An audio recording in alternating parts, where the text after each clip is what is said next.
Hello everyone, this is Joe Brewer here again in Bioparque Moncora, where we're building a food forest. And today what I want to show you is how in a previous episode we piled a lot of grass that we were pulling, and then we wanted to make it into a type of compost. And I wanted to show you our progress, because here I have this big pile of grass right here. I'll step back so you can see it. It's quite large. It used to be double the height that it is now. It's really compacted quite a lot. This giant pile of grass was the grass from clearing this whole area here. Lots of places. And we piled this huge amount of grass here. And we started it about 4 months ago. Just started piling the grass as we were pulling it. And about 2 months ago, we took something the locals call cabrinasa. Cabri is the word from capra, which is the Spanish word for goat. So it's goat manure, making a sort of potting soil or starter for compost. And we mixed in 4 big bags of this goat manure into the grass, and then we covered it with a tarp. Right now, what we're doing is we're turning the pile. So I've just started digging into it, and I wanted to show you what it's looking like after 2 months. Well, 4 months for the grass at the bottom, and you can see that it's still grass, but it's coming along.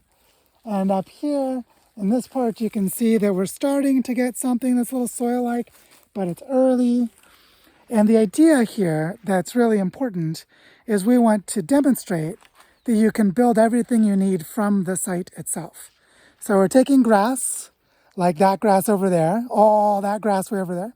So we're pulling the grass, we're taking all the soils and clay and sediments from the roots and spreading it around to make ground cover mulch, which, as I explained in a previous video, is why all this ground cover is growing, because we've made a porous aerated mulch layer with all of the soils that were embedded in the grass roots.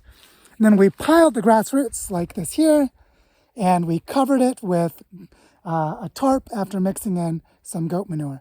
And we also let it sit out without the tarp on it a couple of times when there were heavy rains to get it wet. And I just wanted to show you this because this giant pile is going to become compost. And we actually have another pile that we've just been working on in the last 2 weeks. So you can sort of see what it looks like at the beginning. This is another pile where we're clearing some grass around a retention pond. And you can see about this big pile of grass here. And look at what the grass looks like when it's fresh. So in the span of about 6 months, if we do this right, we will be able to convert the grass into compost by mixing the goat manure into it. And the reason I wanted to show you this is even though the goat manure is not from this land, so we are bringing that in from a local farm, that otherwise what we're doing here is turning our problem of invasive grass into an opportunity to grow compost in soil that'll be used for planting our trees and our other beneficial uses of plants in the food forest system.